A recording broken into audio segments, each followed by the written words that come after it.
I discovered that the body door seal runs around the door on the body side had split down here a few days ago, and I decided to replace it.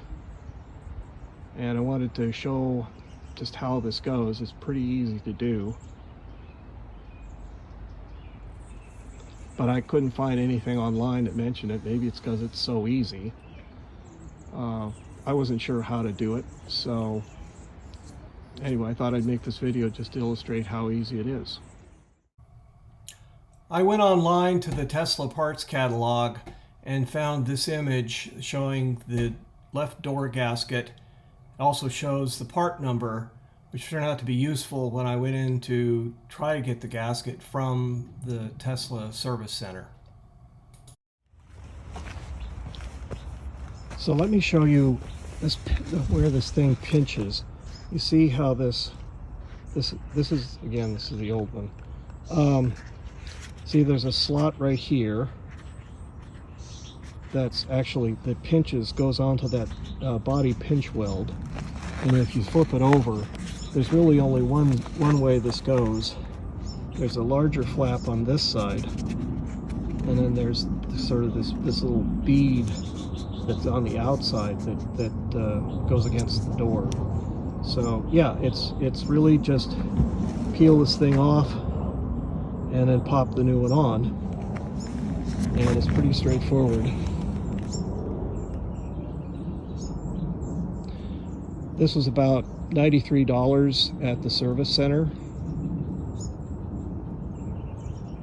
That's reasonable for a gasket this size, I think, but it's pretty straightforward to do yourself. And what I want to point out is where I found the damage, and it's right here. And this was actually at the bottom of the door. It split right here. And you know, it looks like, if you look from up here to here, it looks like it's been rubbed. And I'm suspecting that I did that. Getting in and out of the vehicle, I kind of tend to pull myself out, stick my legs out, drop my legs, and then kind of pull myself out of the vehicle. So over the years, it's a 2017, I may have been rubbing this thing right there and caused this split. I don't think there's any, at least that's one hypothesis for why it went right there. And here is, I'll show you, here is the join. See this little seam right there? That's the join where, you know, this was one continuous piece of rubber, and it was glued together right here. And this is the reference point that you use on the vehicle to install the new one. So here I have the new one installed, and I showed the reference point here.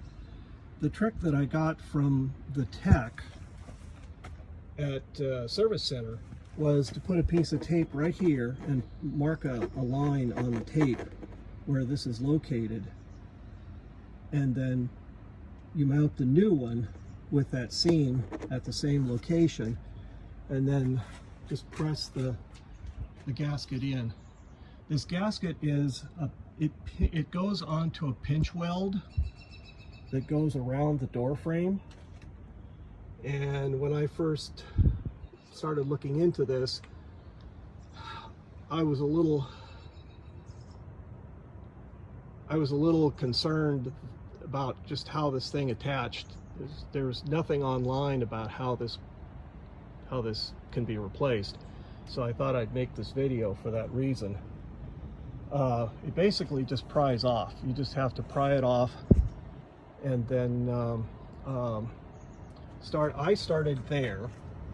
I started here, and I actually went up and worked it onto the door frame, around and down and around, and I had a little bit of extra stuff happening down here. and the guy said to just kind of work that out. But what I think I would recommend doing is to start here and actually work both directions. So work it up here and work it down here and come around so that you end up in this corner, because I don't think this corner is a little bit tight right here, and I think it could actually use just a little bit of extra slack. So I would end here instead of going around the door. I went around kind of counterclockwise. Ended up with a slack here is to go this way and then go this way and end up with the slack kind of in this area, so that you end up with extra space right there.